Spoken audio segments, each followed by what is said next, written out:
जेतगांव पर फ्लाईओवर की समस्या को लेकर हुई महापंचायत में जेतगांव की सरदारी ने कहा कि NH-19 पर बसे जेतगांव की फ्लाईओवर की समस्या से जूझ रहा गांव। जेत की आबादी कम से कम 20 से 25 हजार की और दर्जनों गांव जेतगांव NH-19 से जुड़े हैं। आए दिन जेतगांव में किसी दिन 1 से 2 तो किसी दिन 4 से 5 एक्सीडेंट होते ही रहते हैं। ये गंभीर समस्या है। इसे हाईवे अथॉरिटी एवं प्रशासन और जनप्रतिनिधियों को इसकी समस्या का हल निकालना चाहिए, जिसकी अध्यक्षता कर रहे पूर्व पत्रकार सीपी ब्रजवासी ने प्रण लिया है कि अगर जेतगांव पर 15 अगस्त से पहले जेतगांव पर फ्लाईओवर एलिमेटेड स्वीकृत नहीं हुआ तो मुझे भी जीने का अधिकार नहीं, मैं आत्महत्या कर लूंगा, जिसकी जिम्मेदारी हाईवे अथॉरिटी होगी।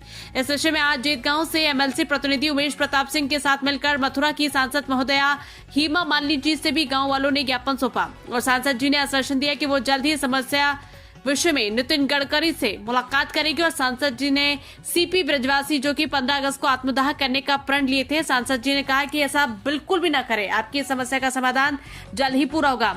सभी जेतगांव की सरदारी, पूर्व ग्राम प्रधान सुभाष जी, सीपी ब्रजवासी, पूर्व पत्रकार भाजपा, वर्तमान MLC प्रतिनिधि उमेश प्रताप सिंह, रतन सिंह काका आजाद, प्रधान एडवोकेट KK गौतम, बांका ठाकुर जी, तेजवीर सिंह, दान सिंह, जीतू ठाकुर, एडवोकेट नथी बाबा, पप्पू और ओम प्रकाश भैया, भगवान सिंह, समाज सेवी केशव, विष्णु जेत गांव की सरदारी एवं सैकड़ों लोग मौजूद रहे।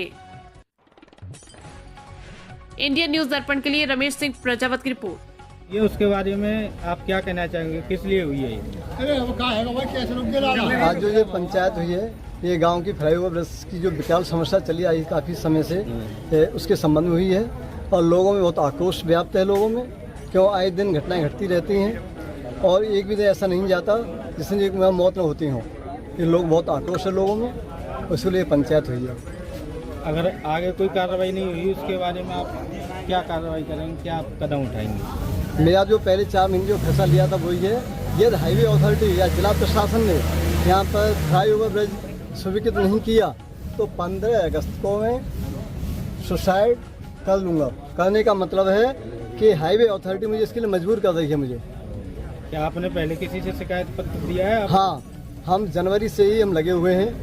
हमारे जो लोग हैं, साथी हैं, हमसे बड़े हैं, छोटे हैं, सब बराबर लगे हुए हैं। गांव के लोग बराबर प्रयास कर रहे हैं और अप्रैल से मैं भी बराबर पूरी तरह से ट्विटर से लेकर फेसबुक और सोशल मीडिया से लेकर स्पीड पोस्ट और ईमेल के माध्यम से बराबर शिकायत कर रहे हैं हम बराबर, और किसी का अभी तक जवाब नहीं दिया है हमें। यहाँ पे पुल की समस्या है जो फ्लाईओवर की, कितने गांव को जोड़ता है? ये दर्जनों गाँव में जैसे जुड़े हुए हैं। और दूसरी बात यह है कि हमारा जैत गांव एक पर्यटन स्थल है, तीर्थ स्थल है।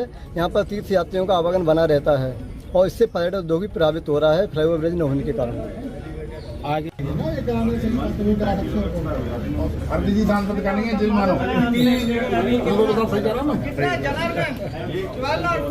आपने जो मंडी आपने बनवायो है कि 3-4 फिर भी कोई नहीं सुनता है। ऐसा भी नहीं है कि हम सिर्फ बीजेपी के लिए करेंगे। नहीं, मेरा कहना यह है कि मतलब इतनी आबादी के बाद भी कोई नहीं सुन रहा है। साल में कम से कम 100 मौत निर्धारित है। कल में 3 आप आज आप जेतगांव की सरदारी के साथ विधायक सांसद महोदय जी से मिलने आए हैं, उसके बारे में अवगत कराएंगे। आज यहाँ पे जेत की सम्मानित सरदारी के साथ में जो जेत पे फ्लाईओवर निर्माण का विषय है उसको लेके हम अपनी माननीय सांसद हेमा मालिनी जी के यहाँ आए थे और सारी बात उनके समक्ष रखी गई। उन्होंने आश्वासन दिया है कि वो यहाँ से दिल्ली जा रही हैं और दिल्ली जाने के बाद वो माननीय मंत्री जी से मिलेंगी, गडकरी जी से, और जल्दी से जल्दी यहाँ पे फ्लाईओवर बन जाए इसका समाधान कराने का पूरा प्रयास करेंगे। केंद्र में, राज्य में और वैसे ही मथुरा महानगर से सभी सीटें भारतीय जनता पार्टी की हैं, तो आपको कितना विश्वास है कि कितना जल्दी ये प्रस्ताव पास हो जाएगा? एक चीज़ मैं आपको अवगत करा दूँ, जितना मुझे जानकारी है कि यहाँ पे पुल पास हो चुका है और अभी जब सब लोग हम रास्ते में थे, यहाँ आ रहे थे, उस समय के दौरान भी मैंने NHAI के अधिकारियों से बातचीत की।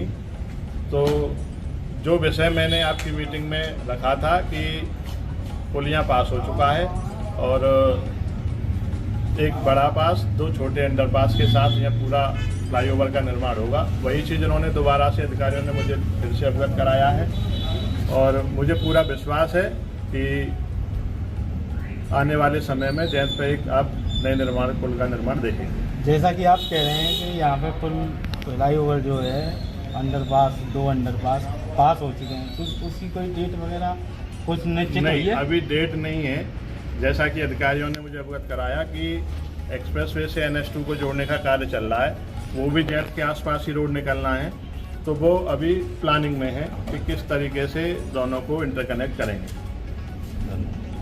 तो आज जैत गाँव की फ्लाईओवर की समस्या को लेकर के आप सांसद जी के पास आए हैं, उन्होंने क्या आश्वासन दिया आपको?